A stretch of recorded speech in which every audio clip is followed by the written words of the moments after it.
mi querido Julián Andrade. Julián, te saludo con mucho gusto. Hola Pedro, un saludo a ti y a todos los que nos ven y nos escuchan. Pues habemos un rayito de esperanza ahí con la cancelación de la candidatura y esta se va por medio de una impugnación que ya sabemos que viene al Tribunal Electoral del Poder Judicial de la Federación para dar lo que sería, ya espero, vive Dios, la palabra final. Sí, en efecto, Pedro, lo que ocurrió ayer en el Consejo General del INE, en el que los consejeros por mayoría volvieron a ratificar que Félix Salgado no puede ser candidato para Guerrero por Morena y que Raúl Morón tampoco lo puede ser por el mismo partido para Michoacán.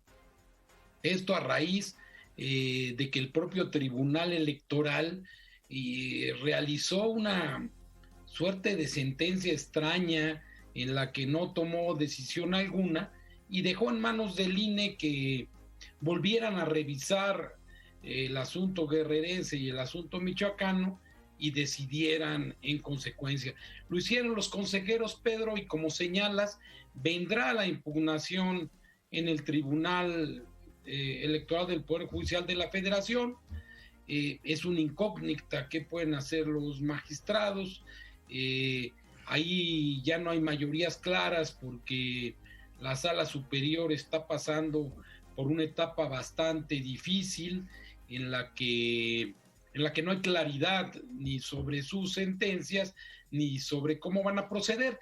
Pero lo que yo quisiera destacar, Pedro, es que esta resolución del INE se da a pesar de presiones como las que no habían ocurrido en 30 años desde que se fundó el entonces Instituto Federal Electoral. Lo comentábamos en nuestra charla pasada, nunca el partido en el poder había ejercido una presión como ahora contra los consejeros y por fortuna, creo yo, para la democracia, los consejeros se mantuvieron firmes y decidieron conforme a sus atribuciones y además a mí me parece que apegados a la ley, porque en este sentido la ley es muy clara y dice que quien no presente sus gastos de precampaña y en caso de ganar el registro de su partido, pues no puede contender. Ahora, Pedro, lo que viene es un momento de impas, es como la calma después de la tormenta, y veremos si es verdad que Félix Salgado respetará lo que decida el tribunal, si es que no le da la razón. Esa es la clave. No que haya protestas o no haya protestas, sino que los actores políticos acepten las reglas electorales que nos hemos dado los mexicanos, además, a lo largo de los años, y que no signifique que el perder en los tribunales tenga que convertirse en un problema político de grandes magnitudes. Insisto, Pedro, es apenas la calma después de la tormenta. Ya el presidente anunció que su guerra con el INE va a ser probablemente después de la elección y para desmontarlo de como lo conocemos ahora. Esto va a depender, Pedro, de cómo les vayan las elecciones y de si puede seguir teniendo una Cámara que le apruebe cualquier iniciativa. Eso habrá que verlo ya en junio, pero bueno, esperemos, Pedro, las próximas horas, los próximos días, para ver ya cómo culminan el caso Guerrero y el caso Michoacán. Dime una cosa, Julián. Yo platicaba ahora en el editorial justamente que fue, pues, es el tema del día, lo que podría pasar. Y te recuerdo a Juanito, y me llamaría mucho la atención porque nos puede salir más caro el caldo de rabo de toro, ¿eh? Si Félix Salgado Macedonio se convierte en secretario de gobierno de quien pongan, y después se convierte, ya sabes que se enferme el gobernador, le den el paso al secretario de gobierno, se haga gobernador interino y después contienda la candidatura, gane nuevamente y tengamos al toro 12 años. ¿Quién podría ser el candidato, hermano? Podría ser, Pedro, que intenten esta suerte de Juanito en Guerrero, pero yo pondría sobre el tapete algo que también es interesante, Pedro. En Guerrero no está decidida la elección. En Guerrero va a haber un enfrentamiento de estructuras partidistas muy poderosas como las que tiene el propio Morena, pero las que también tienen el PRI y el PRD que van en alianza. El PRI y el PRD postularon a Mario Moreno, que es un político con muchas tablas, que fue secretario de Desarrollo Social y que está haciendo trabajo ahí donde se tiene que hacer, en territorio. Entonces, digamos que no necesariamente van a ganar como ellos han tratado de establecer el relato, Pedro.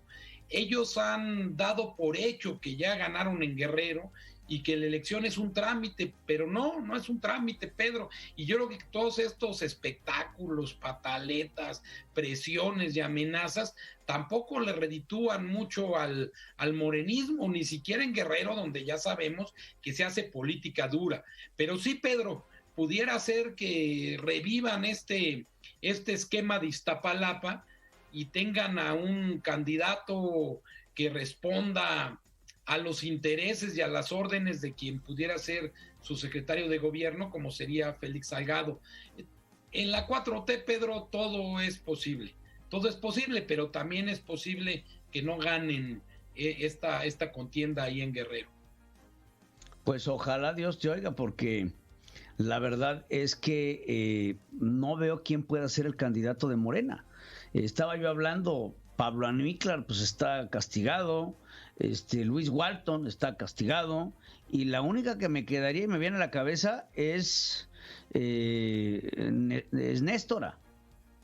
Y también Beatriz Mójica, que esa no sería una candidata del todo mala, porque digamos es una política educada, digamos que se ha mantenido dentro de los cauces democráticos siempre, y pudiera ser una buena alternativa para Morena, pero el tema ahí es que solo quiere el que decide un candidato, y ese candidato pues es Félix Salgado, Pedro.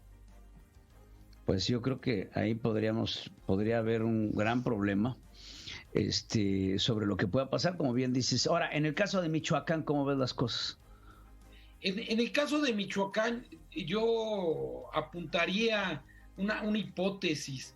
Yo creo que en el caso de Michoacán es muy factible que el tribunal no suscriba lo que decidió el INE, porque en el caso de Raúl Morón hay atenuantes sobre la presentación de los propios documentos sobre los gastos de precampaña, que en todo caso pudieran servir a la hora que los magistrados discutan y decidan, porque ya mandaron señales de que hay que graduar la aplicación de la ley en estos casos.